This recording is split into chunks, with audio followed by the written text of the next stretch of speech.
Hello, Namaskar, Khambagani people. Welcome back to our channel, Professor Tiwari. My name is Amrita. So, in the last class, we discussed about autotrophic nutrition from the topic nutrition of the chapter life process. In this topic, in the current today, we're going to discuss the heterotrophic nutrition. So, let's begin the chapter. Heterotrophic nutrition. Okay. You might be seeing this diagram, so we'll discuss this diagram later on the heterotrophic nutrition only, and this is for the human digestion nutrition system. Okay, all right. So the heterotrophic nutrition, the word heterotrophic means that the food which is being available is from the different sources. Plus, it is not made inside the organism like it happened in the plants. Okay, like plants and the certain prokaryotic photosynthetic bacteria, those who make their own food, like we discussed in the last topic that we discussed.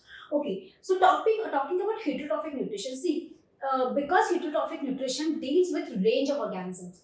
सबसे छोटा organism unicellular organism से लेते हैं amoeba paramecium से वहां से लेकर के कॉम्प्लेक्स ऑर्गेनिजम्स लाइक एनिमल्स और from to the human beings.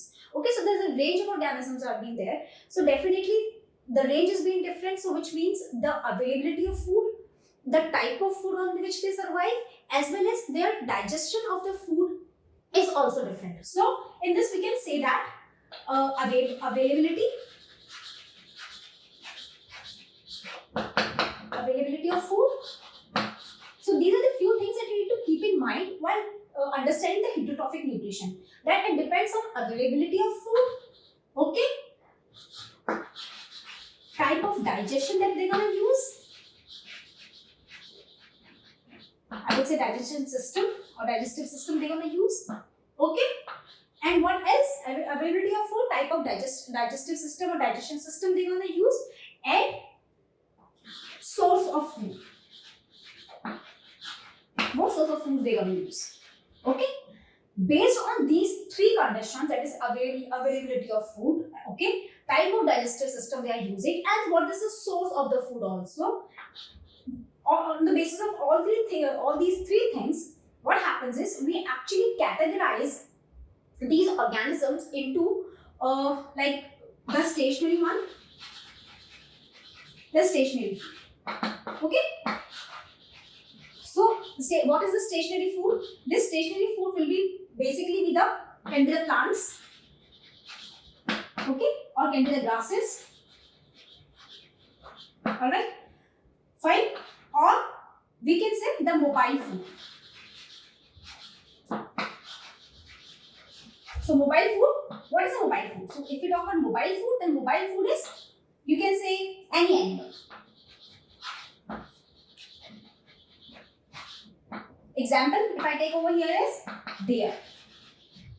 Okay, so far what we have discussed, availability of food. Okay, heterotrophic nutrition depends on availability of the food, type of digestive system or digestion system they are using, the organism that is being using, source of food. What is the source of food? Whether the source of food is stationary food, that is the plants and grasses for the herbivorous animals, or the mobile food, that is for the carnivorous animals, because like example is deer, any small animal. Okay, so on the basis of all these things, what we have seen that all this food, okay, all this food that is being available in the heterotrophic nutrition will also depend on how the organism will not digest it. Okay, because it is very important how the digestion process takes place in the organism. Okay, so let's move forward into this one. Okay.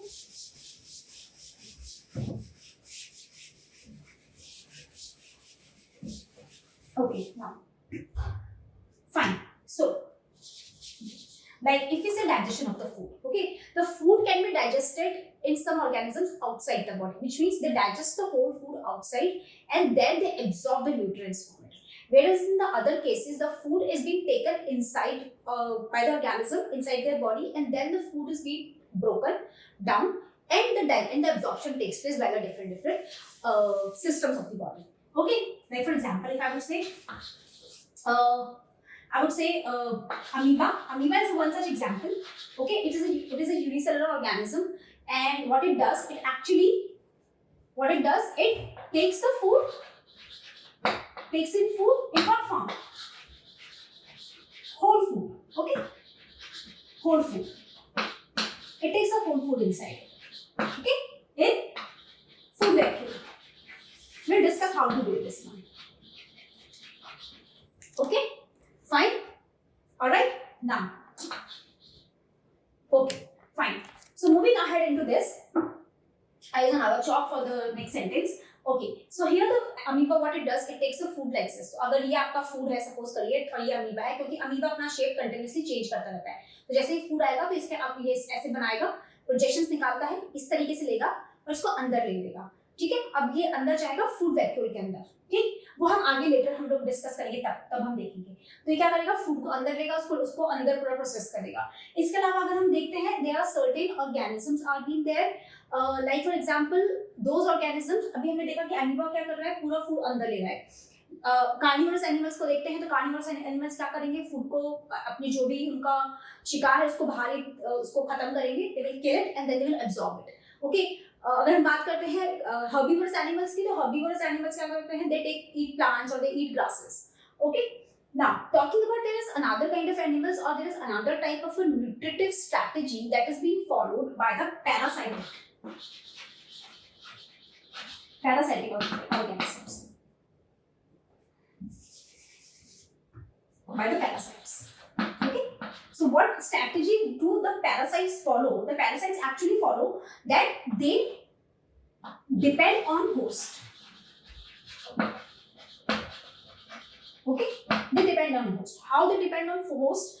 ये क्या करते हैं, मारेंगे नहीं, जिसके ऊपर भी रहेंगे उसको मारेंगे नहीं, बट ये क्या करेंगे, जो फूड इनका होस्ट खा रहा होगा उसके न्यूट्रिएंट्स ये वहां से एब्जॉर्ब कर लेते हैं. So they don't kill the host, instead of that they absorb the nutrients from the host itself.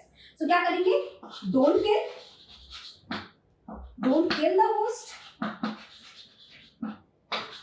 Okay, example. Now क्या एग्जाम्पल हो सकते हैं पैरासाइट्स के या पैरासाइटिक न्यूट्रिटिव स्ट्रैटेजी के? एग्जाम्पल्स क्या हो सकते हैं? एग्जाम्पल होता है हमारा टिस्टेला, जिसको हम हिंदी में अमरगिरी भी बोलते हैं. इसके अलावा बहुत कॉमन एग्जाम्पल है ticks.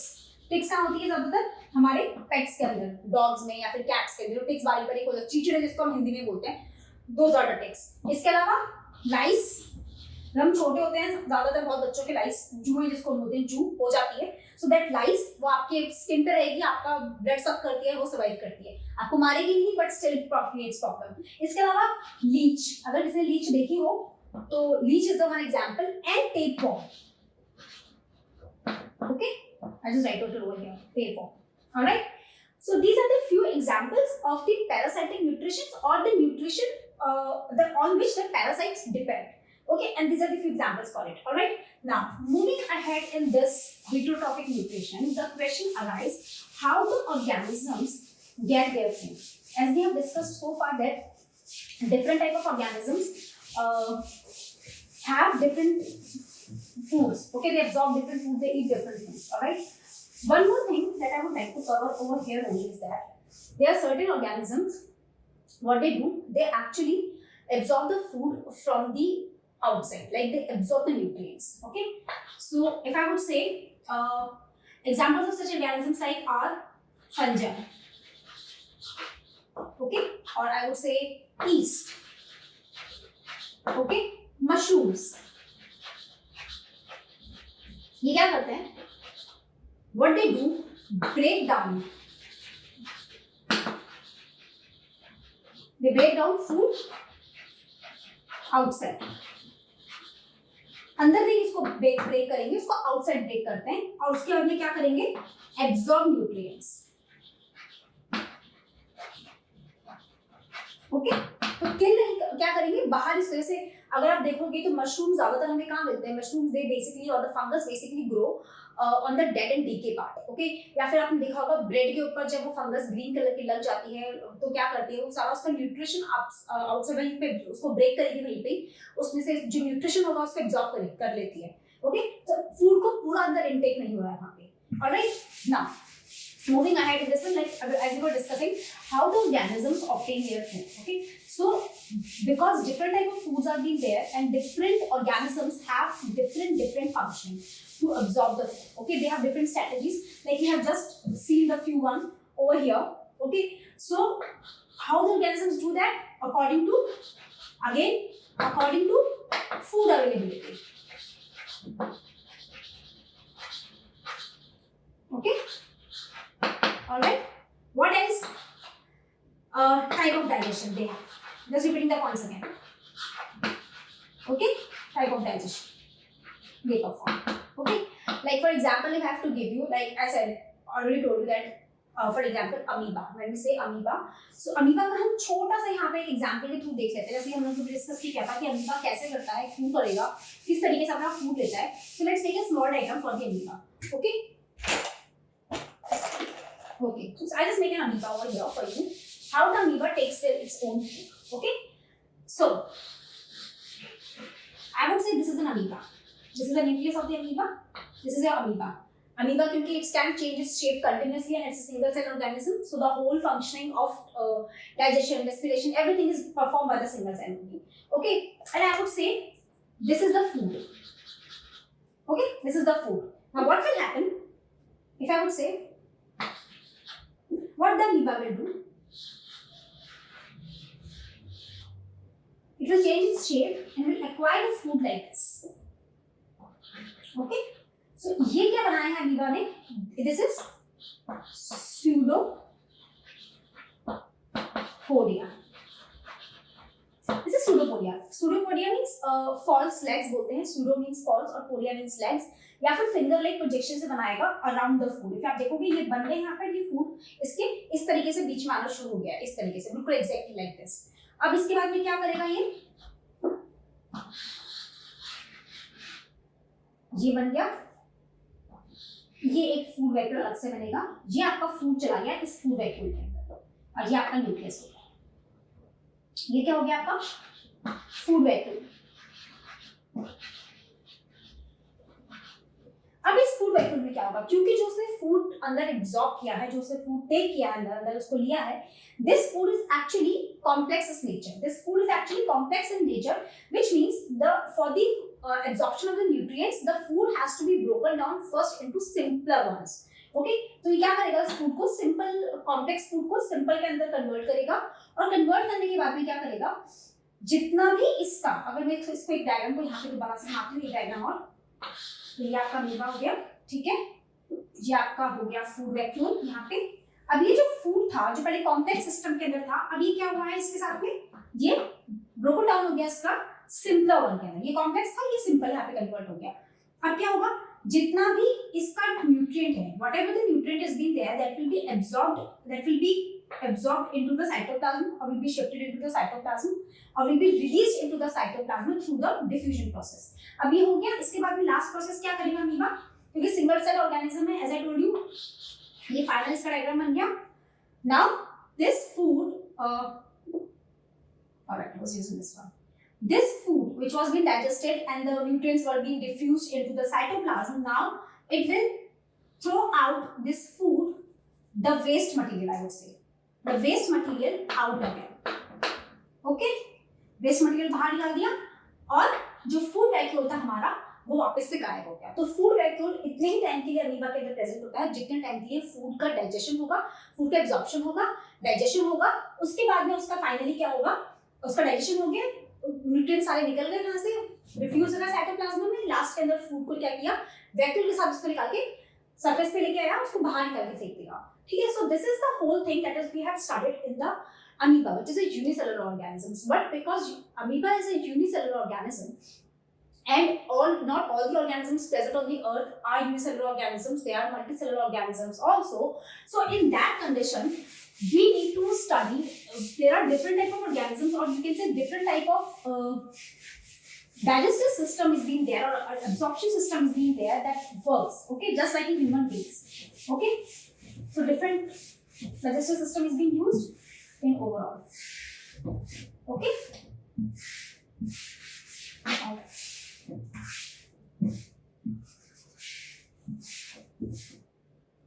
okay, fine. Okay, now talking about the different type of, like about the multicellular organisms. तो multicellular organisms के अंदर जो सबसे कॉमन है अगर हम बात करते हैं सबसे ज्यादा कॉमन के अंदर, तो हम बात कर सकते हैं ह्यूमंस की, क्योंकि ऑलमोस्ट ह्यूमंस का और एनिमल्स का डाइजेस्टिव सिस्टम सेम होता है, though there are certain changes are being there that we will discuss right now, कि क्या चेंजेस आते हैं उनके डाइजेस्टिव सिस्टम में, जो थोड़े बहुत हैं हर्बीवोरस या कार्निवोरस में हम ले सकते हैं या ओमनिवोरस में हम ले सकते हैं, थोड़े बहुत क्या चेंजेस है वो भी डिस्कस कर लेते हैं. So if we just look at over here, okay, let's just discuss the small difference between them.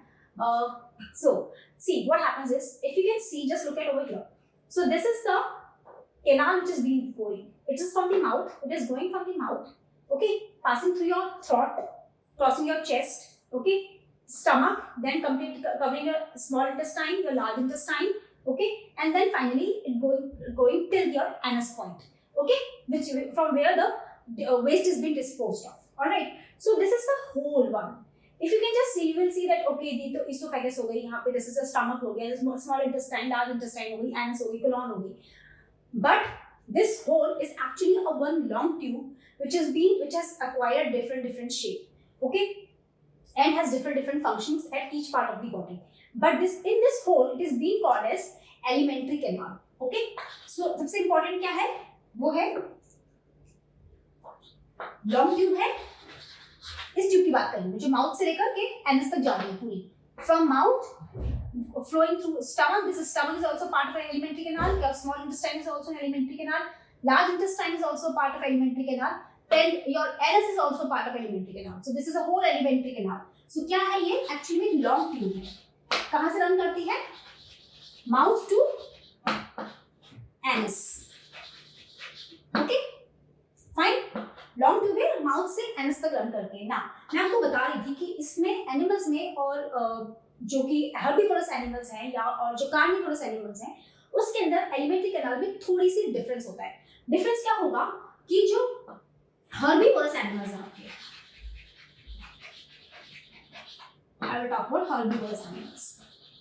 अगर बात करती हूँ हर्बीवोरस एनिमल्स की, तो हर्बीवोरस एनिमल्स में एलिमेंट्री कैनाल जो है, I am writing the short form for it, AC for the alimentary canal. Alimentary canal जो है आपकी, ये एलिमेंट्री कैनाल जो है ये होती है लॉन्ग, ये ज्यादा लंबी होती है. ओके, थोड़ी ज्यादा लंबी होगी. रीजन क्या है इसके पीछे, रीजन बिकॉज जो कि एनिमल्स हर्बीवोरस एनिमल्स होते हैं, आपकी काउ हो गई, बफेलो हो गई, या फिर आप देख लीजिए कोई भी दूसरा एनिमल जो कि घास फूस खाता है, बकरी है, घोड़ा है, गधा है, जो भी है. Okay, all these animals those who feed on the grasses और on the plants, they have long alimentary canal. The reason is behind to digest, because plant dependent है, and plant has a very complex sugar which is called as cellulose. Okay, to digest the cellulose present in the food. Okay, now talking about the carnivorous animals.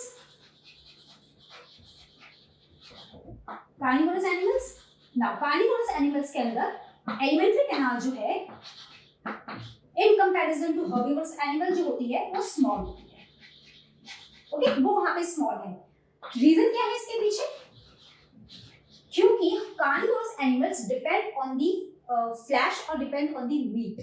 तो meat dependent है, food क्या है, meat है. Meet के अंदर basically जो component है वो क्या होता है वहां पे, वो होता है protein. This is a sign for the protein. I have repeated many times कि हम साइन प्रोटीन के लिए यूज करते हैं, पी के ऊपर डिग्री साइन लगा देते हैं, दैट इज प्रोटीन. प्रोटीन को डाइजेस्ट करने, प्रोटीन डाइजेशन में कम टाइम लगता है, that is why the alimentary canal is small. Okay, now this is the major difference between the herbivorous and the carnivorous animals. Now coming back to the human digestive system that we were talking about. Okay,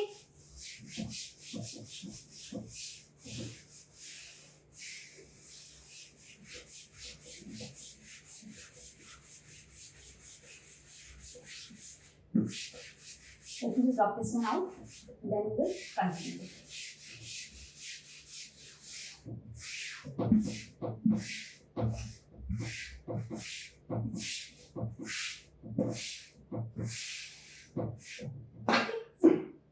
Now, talking about the human digestive system, तो हम जब human digestive system की बात करते हैं यहाँ पे, तो क्या होगा, ये है हमारा माउथ. सबसे पहले हमने कहा किया, फूड को अंदर डाला मुंह के अंदर, उसके बाद में क्या होता है, we start chewing the food. So the chewing of the food is done by the teeth. Okay, food is chewing the teeth is chewing the food. Okay, because आप बड़ा घास लेते हो, okay, you take a big bite. So what it does, even if you are taking a small bite, you need to chew the food, okay. The reason behind chewing the food is to grind it down into the small and fine particles, okay. This is the basic reason to chew the food. Other than that, there is a very helpful organ in our mouth, okay, which mixes the food with the water like substance, that is your tongue, okay. So आपके mouth में क्या है, teeth है which will chew the food, tongue is being there which will mix the food with the water like substance, the substance is being called as saliva, okay. तो वो हमें first चीज शुरू करता है. Now talking about saliva, I will start writing the things with the diagram only so that you can understand कि which part does what. So अगर हम बात करते हैं माउथ की, I just dropped this heterotrophic nutrition also from here. Okay, now we are discussing about the digestive system or the nutrition system in the human beings, okay. So I talk about the mouth. तो mouth में क्या है, पहली चीज teeth. क्या करता है teeth, chew करता है, chew the food, okay. I am writing this things so you can understand, okay. Second चीज क्या है माउथ में, वो है आपकी टंग. नाउ टंग पे play a very crucial role. क्या करती है, मिक्स करती है फूड को, mix food with saliva. Saliva के साथ में फूड को मिक्स करेगी. Now talking about saliva, why saliva is so important, okay. The reason behind the saliva is so important because it contains an enzyme, or you can say it contains a biocatalyst which are being called as enzymes which are present in whole of the alimentary canal. We'll discuss one by one and they will come. So saliva contain a very important enzyme and which is called as salivary amylase, okay. Saliva contains salivary amylase. What is the role of salivary amylase? Salivary amylase का काम क्या है, it basically जो आपका starch होता है ना, which is a complex sugar, ये स्टार्च को कन्वर्ट कर देती है सिंपल शुगर के अंदर. ये रोल है आपका मुंह में प्रेजेंट सलाइवा का. क्या है इसके अंदर, कौन सा एंजाइम है, सलाइवरी अमाइलेज है, कन्वर्ट करती है starch which is a complex sugar into a simple sugar, okay. ये हमें समझ में आ गया. अब इसके बाद में एक चीज और, क्योंकि एलिमेंट्री कैनाल क्या है आपकी, इसके अंदर पूरी watery kind of it's a slippery kind of thing, water kind of thing, okay. इसमें वाटर जैसा कुछ म्यूकस सा प्रेजेंट रहता है always. So mixing up the food with the saliva और with the saliva we can say also helps the movement of the food smoothly through the alimentary canal. अगर वो saliva नहीं होगा तो पहली बात तो स्टार्च का डाइजेशन ही नहीं होगा यहाँ पे सिंपल शुगर्स के अंदर, प्लस फूड का जो मूवमेंट होगा through your alimentary canal till the stomach will become very hard. Even अगर वो नहीं होता है, अगर वो पूरी में अगर वो म्यूकस नहीं होगा तो इवन फूड का मूवमेंट आपकी पूरी एलिमेंट्री कैनाल में बहुत मुश्किल हो जाएगा till the anus point, okay. So क्या हेल्प करता है, एक तो आपका स्टार्च को कन्वर्ट करेगा सिंपल शुगर्स के अंदर, प्लस आपको क्या करेगा, इसको फूड का इजी मूवमेंट कराता है through the alimentary canal. Now ये जो मूवमेंट है फूड का, I would say food movement in alimentary canal, in AC. I'm having the alimentary canal as AC. In alimentary canal कैसे होगा वो, through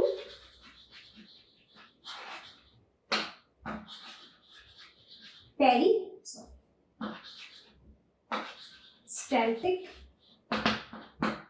मूवमेंट होते हैं इसमें, ओके. धीरे धीरे करके फूड छोटे छोटे फॉर्म के अंदर, पार्ट के अंदर आपका एलिमेंट्री यहाँ से मूव करता है स्टमक, ओके. ना अब आपका फूड यहाँ से डाइजेस्ट होता हुआ छोटे छोटे पार्ट में होता हुआ ये पहुंच गया आपके स्टमक के अंदर. ना अब हम पहुंच गए हैं हमारे स्टमक में. माउथ हो गया, एलिमेंट्री कैनाल से फूड होता हुआ स्टमक में आ गया. ना अब हम स्टमक को देख लेते हैं. तो स्टमक क्या है, स्टमक को अगर आप देखोगे तो stomach is actually a bag kind of structure. Bag जैसा होता है, काफी बड़ा होता है ये, बट इसका साइज और भी इंक्रीज हो जाएगा जब क्या होगा, इसके अंदर फूड एंटर करता है, ओके. और इसके अलावा इसके अंदर बहुत सारे एंजाइम्स हैं. कुछ एंजाइम्स होते हैं जो कि आपके फूड में प्रेजेंट काफी सारी चीजों को, न्यूट्रिएंट्स को ब्रेक डाउन करने के काम में आते हैं. क्योंकि मैंने आपको बताया कि कुछ पार्ट आपका फूड का माउथ में डाइजेस्ट होता है, okay, with the help of salivary amylase, but पूरा नहीं डाइजेस्ट होगा, ओके. इसके अलावा पूरा नहीं डाइजेस्ट होगा तो उसके लिए क्या होगा, rest of the food will be digested into your stomach, okay. तो क्या करते हैं, अब हम ले लेते हैं स्टमक को. स्टमक ओके, हम स्टमक के को देखते हैं। तो क्या है, बैग स्ट्रक्चर है, सॉरी बैग लाइक स्ट्रक्चर है इसका। Alright, writing the short form. Okay, bag like structure. Size क्या होता है, साइज इंक्रीज, साइज इंक्रीज कब होगा, फूड एंटर के ऊपर। ओके, फूड एंटर हो गया, साइज और इंक्रीज हो जाएगा। नाउ इसके अंदर because the stomach wall, okay, it is not like that कि ये बिल्कुल एकदम ऐसे इंटैक्ट है, इसके अंदर भी ग्लैंड्स प्रेजेंट होते हैं। There are the gastric glands are which are present in the stomach. Okay, so क्या है स्टमक की वॉल में, स्टमक वॉल में क्या है, क्या प्रेजेंट है, gastric glands. Okay, gastric glands present है स्टमक की वॉल में। ये गैस्ट्रिक ग्लैंड्स क्या रिलीज करते हैं, ये दो चीज रिलीज करते हैं। एक तो रिलीज करेंगे HCl, that is the hydrochloric acid, ये रिलीज करेंगे। दूसरी चीज क्या रिलीज करेगा आपका, वो करेगा डाइजेस्टिव एंजाइम। और ये डाइजेस्टिव एंजाइम कौन सा होगा, pepsin. Okay, pepsin and mucus. So gastric gland is releasing two important things, that is the HCl, that is the hydrochloric acid, as well as the digestive enzyme called as pepsin and mucus. Now what is the role of the hydrochloric acid over here? If I just talk about the hydrochloric acid, then this hydrochloric acid, this hydrochloric acid over this one over here, this hydrochloric acid actually provides an environment provide करवाता है। ये किसको environment provide करवाएगा, pepsin को। Without the presence of HCl और hydrochloric acid pepsin can not function. So pepsin के functioning के लिए हाइड्रोक्लोरिक एसिड बहुत इंपॉर्टेंट है। ओके, सो प्रोवाइड एक एनवायरनमेंट प्रोवाइड करवाता है। ओके, इसकी वजह से क्या होगा, एनवायरनमेंट प्रोवाइड करवा दिया, पेप्सिन वर्क्स। ओके, ये पेप्सिन क्या करेगा, किसको करेगा, प्रोटीन को ब्रेक डाउन करता है in your stomach. Okay, तो प्रोटीन ब्रेक डाउन करेगा, फाइन। इसके अलावा what is the role of mucus, this mucus, क्योंकि अभी तक तो म्यूकस कहीं काम में आया ही नहीं है। म्यूकस का रोल क्या है, क्योंकि हाइड्रोक्लोरिक एसिड जो हमारे स्टमक में रिलीज होता है, it has a pH of pH 2 होता है इसका, हाइड्रोक्लोरिक एसिड का 2 pH है, which means it is highly acidic. तो नॉर्मल कंडीशंस में अगर ऐसा होता है, हाइड्रोक्लोरिक एसिड रिलीज हो रहा है, तो क्या कर सकता है, पूरी आपकी स्टमक की लाइनिंग को ये पूरा जला के खत्म कर सकता है। It has too much acid that it can burn the whole stomach lining, stomach की वॉल्स को खत्म कर देगा। तो उसके लिए क्या होता है, म्यूकस रिलीज होता है, जो क्या करेगा, ड्यूरिंग द डाइजेशन पीरियड, जब भी फूड डाइजेस्ट हो रहा होगा, उस वक्त के ऊपर ये पूरी स्टमक लाइनिंग को प्रोटेक्ट करता है, so that stomach lining doesn't get damaged. Okay, On the other hand, आपने बहुत लोगों को सुना होगा, like the elder people complain and even the younger people complain that they have acidity problems. The acidity problem is also related with the release of hydrochloric acid. Okay, आपने बहुत सारा मिर्ची का खाना खा लिया, या आपने कोई ऐसा खाना खा लिया which is acidic origin, like आलू, okay, potatoes have been there, rice has been there, or if you have taken the कढ़ी जो बेसन से बनी हुई होती है, कोई भी बेसन से बनी हुई चीज, या फिर आप बहुत टाइम तक भूखे हैं, या आपने खाली पेट चाय पी ली, बहुत ज्यादा चाय पी ली, बहुत ज्यादा कॉफी पी ली, anything, all these things cause acidity. Okay, so that causes the release of high amount of hydrochloric acid that can disturb the lining. आपके ulcers जो होते हैं, that they are the reasons of the hydrochloric acid.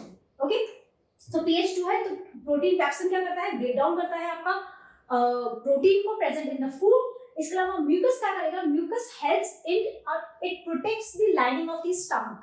Okay, now अब ये food यहाँ पे digest, कुछ हद तक यहाँ पे डाइजेस्ट हो गया, ठीक है। अब क्या होगा, इस फूड का मूवमेंट होगा फर्दर। अभी भी फूड हमारा पूरी तरह से डाइजेस्ट नहीं हुआ है, अभी भी हमें अच्छे से न्यूट्रिएंट्स नहीं मिले हैं। ओके, सिर्फ प्रोटीन का थोड़ा बहुत डाइजेशन यहाँ पे हुआ है। ओके, अब हमारा जो फूड है वो स्टमक से मूव करेगा स्मॉल इंटेस्टाइन की तरफ। तो ये स्मॉल इंटेस्टाइन की तरफ यहाँ आएगा, तो ये पूरा आपका स्मॉल इंटेस्टाइन है। Okay, so small intestine has been divided into in your ileum, duodenum and jejunum। वो आप थोड़ा सा जब चैप्टर्स को और पढ़ेंगे, which comes in higher classes basically, okay, or if you want to do, you can do some Google search or you can see on the other sources available. Okay okay, कहाँ पे कौन सा digestion होता है वो इतना important अभी नहीं है यहाँ पे इस लेवल के ऊपर। तो अभी हम देखते हैं कि हमारा जो फूड है थोड़ा बहुत डाइजेस्ट होकर के वो कहाँ चला गया है, स्मॉल इंटेस्टाइन में। स्मॉल इंटेस्टाइन की अगर बात करेंगे हम, स्मॉल इंटेस्टाइन कहने को स्मॉल है, रीजन क्यों, क्योंकि इसकी जो विड्थ होती है वो कम होती है। Okay, it is actually width wise it is narrow, so that is, but it is the longest tube, longest alimentary canal है ये, I would say longest alimentary canal है, पूरी alimentary canal का longest part है ये alimentary canal का। और क्योंकि coiled है, folded है, compact structure में है, तो इस तरीके से कुछ रहती है ये यहाँ पे।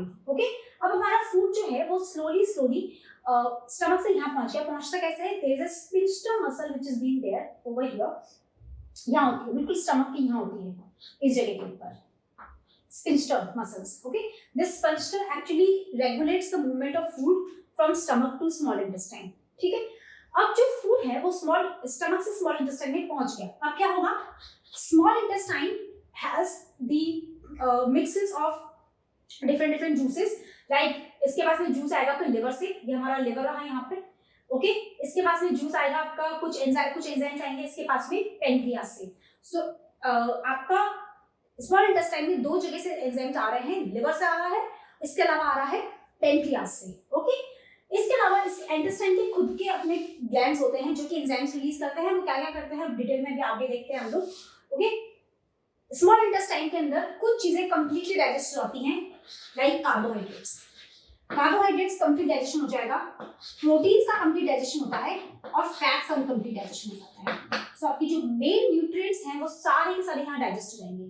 ठीक है, नाउ मूविंग अहेड, तो इसके लिए क्या होगा, क्योंकि जो आपका फूड स्टमक से इंटेस्टाइन के अंदर आ रहा है, it is acidic in nature. Okay, हमने पढ़ा था कि ये HCl यहाँ पे वर्क करता है व्हिच इज pH2, बट यहाँ वर्क करने के लिए इसको in the small intestine the nature of the food which is acidic right now needs to be turned into alkaline, मतलब उसका pH अगर उसका 2 है तो उसको हमें above 8 लेके जाना पड़ेगा, तब वो यहाँ पर इसका डाइजेशन स्टार्ट होगा। ओके, सो इसका क्या होगा, एसिडिक फूड है, स्मॉल इंटेस्टाइन में आया है, need to be converted into alkaline. Okay, अब ये अल्कलाइन के अंदर कन्वर्जन कौन करेगा, अल्कलाइन के अंदर कन्वर्जन करता है हमारा बाइल जूस। ओके, कौन करता है, this bile juice, let's write it over there, यहां लिखती हूं मैं, इसके ऊपर लिखती हूं बाइल जूस। बाइल जूस क्या करेगा, एसिडिक फूड को कन्वर्ट करता है एल्कलाइन फूड में, जो कि परफॉर्म करेगा बाइल जूस। बाइल जूस कहां से आएगा, हमें पता है which organ produces bile juice, liver produces bile juice and that bile juice gets stored in the gallbladder, जो स्टोर हाउस है गॉल ब्लैडर का। जब भी फूड आता है तो releases the bile juice into the intestine. Okay, small intestine. Now moving ahead, इसके अलावा बाइल सॉल्ट्स भी होते हैं कुछ। ओके, ये बाइल सॉल्ट्स बेसिकली क्या करते हैं, ये बाइल सॉल्ट्स आपके जो फैट ग्लोब्यूल्स आते हैं, अगर मैं बात करती हूँ फैट ग्लोब्यूल्स, जो फैट पार्ट आता है। ठीक है, मैंने आपको कहा था कार्बोहाइड्रेट्स, प्रोटीन और फैट्स, तीन चीजें यहाँ पे डाइजेस्ट होगी। सबसे पहले फूड को कन्वर्ट करना है एसिडिक से एल्कलाइन में, बाइल जूस ने कर दिया। बाइल जूस के अंदर कुछ आपके बाइल सॉल्ट्स प्रेजेंट हैं, ये बाइल सॉल्ट्स करेंगे जो फैट ग्लोब्यूल्स है, जो कि एक्चुअली में लार्ज साइज के हैं, इसको कन्वर्ट करेगा स्मॉल के अंदर, स्मॉल में कन्वर्ट कर देगा, छोटा कर देगा, एकदम छोटे छोटे पार्ट में कर देगा। इतना बड़ा है अगर वो, तो उसको इतना इतना इतना इतना इतना इतना, जैसे सपोज करिए इतना बड़ा है, इसको ऐसे कर देगा। ठीक है, अब इसका डाइजेशन ज्यादा मुश्किल है बजाय इसके। ठीक है, ये फटाफट से डाइजेस्ट होंगे, इनको टाइम लगेगा, तो ये करेगा बाइल सॉल्ट्स करते हैं। नाउ इसके अलावा मैंने आपको कहा था कि आपका पेनक्रियास क्या करते हैं, ये पेनक्रियास क्या करते हैं, रिलीज करते हैं पेनक्रियाटिक जूस।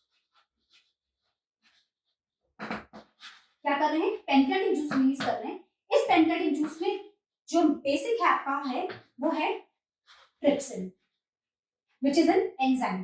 पेनक्रियाटिक जूस जो है वो एक्चुअली एंजाइम ही है, उसको हम पेनक्रियाटिक जूस बोलते हैं। जो एक्चुअली इसके प्रेजेंट क्या होता है, Trypsin होता है which is a very important enzyme in the digestion of proteins and your lipids or lipase, what you will call, or lipids you call it. Okay, इसका करते हैं. इसके अलावा emulsified fats जो होते हैं उसका भी ये डाइजेशन करते हैं वहां पर. ओके, ना ये तो बात हो गई आपके लिवर की और पेनक्रियास की. व्हाट अबाउट, मैंने तो कहा था कि small intestine also have their own you can say glands. Okay, तो वो ग्लैंड्स के अंदर से भी कुछ हमें एंजाइम्स मिलते हैं. वो क्या करेंगे वो भी हम यहाँ देखते हैं. Okay, I just drop this part now. Okay,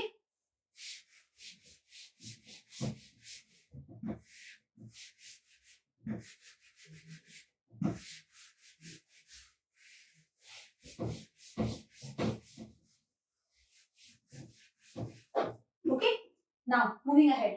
तो मैंने क्या कहा था कि स्मॉल इंटेस्टाइन भी क्या करता है, कुछ एंजाइम्स रिलीज करता है. इसके पास भी अपने ग्लैंड्स हैं. ये एंजाइम्स कौन-कौन से, ये एंजाइम्स क्या करेंगे बेसिकली, ये एंजाइम्स क्या करते हैं, ये एंजाइम्स आपके करेंगे, एंजाइम्स रिलीज करेगा. ये स्मॉल इंटेस्टाइन भी रिलीज करती है आपके एंजाइम्स. ये क्या करेगा, प्रोटीन्स, मैं आपको कहा था पूरा डाइजेशन हो जाएगा, प्रोटीन्स को कन्वर्ट कर देगा अमीनो एसिड्स के अंदर. That is the short form for the amino acids. इसके अलावा और क्या करेगा, फैट, फैट्स को डाइजेस्ट कर देता है into fatty acids and glycerol. ठीक है, इसके अलावा मैंने कहा था कार्बोहाइड्रेट्स को भी करेगा. तो जो आपके कार्ब्स हैं इसको कन्वर्ट कर देगा, I would say glucose. Simple sugar की जगह मैं ग्लूकोज लिख देती हूँ डायरेक्टली, ग्लूकोज. ओके, तो ये करेगा जो आपके स्मॉल इंटेस्टाइन है उसके अंदर जो ग्लैंड्स प्रेजेंट है वो एंजाइम्स रिलीज करेंगे. वो एंजाइम्स क्या करेंगे, प्रोटीन को कंप्लीटली डाइजेस्ट कर देंगे अमीनो एसिड्स के अंदर. Fats will be digested into fatty acids and glycerol which means broken down. Carbohydrates will be broken down. The complex carbohydrates will be broken down into simple sugars, which is called glucose. Now, ये तो हो गया आपका digestion. अब आप बोलेंगे ma'am कि इसका एब्जॉर्प्शन कैसे होगा. तो एब्जॉर्प्शन कैसे होगा, I just show you a small, very small thing, like जो स्ट्रक्चर होता है हमारा इसका आपका स्मॉल इंटेस्टाइन का, वो कुछ किस तरीके से, यहाँ तो मेरी कॉइल जैसे दिख रही है, बट एक्चुअली अगर आप इसका स्ट्रक्चर देखोगे तो इनका स्ट्रक्चर ना कुछ इस तरीके से होता है, ये ऐसे. ठीक है, अगर मैं बोलूं कि ये आपकी स्मॉल इंटेस्टाइन है, ठीक है, तो इस ये स्मॉल इंटेस्टाइन को अगर मैं इसमें ये पीस लेके मैं आपको इसके इंटरनल स्ट्रक्चर दिखा रही हूँ इस बॉल का, ये कैसा होगा, कुछ इस तरीके से.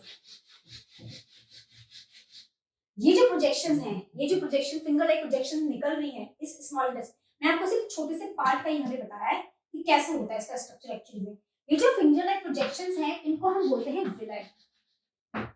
ओके, क्या रीजन है विलाई का प्रेजेंट होने का, विलाई का प्रेजेंट होने का रीजन ये है कि it increases the surface area for the absorption plus they are being rich with the blood vessels. So blood, बहुत सारी ब्लड वेसल्स यहाँ से ऐसे पास हो रही होती है इस तरीके से, एवरेज से बहुत सारी होती है. ओके, हर में बहुत सारी होंगी. तो क्या होगा, जो फूड डाइजेस्ट हो गया, अमीनो एसिड्स हो गया, fatty acids, glycerols, glucose, that all the food will be absorbed by the villi, okay, and will be transported to each and every part of this of your body, of your cell, okay, with the help of the blood vessels. वो हो गया. इसके बाद में आपका food क्या करेगा, ये एब्जॉर्प्शन हो गया, यहाँ पहुंच गया. इसके बाद में आपका फूड फाइनली कहाँ जाएगा, लार्ज इंटेस्टाइन के अंदर. ठीक है, which has a colon inside. okay, colon जो है वो बेसिकली आपका एनस से कनेक्टेड रहती है.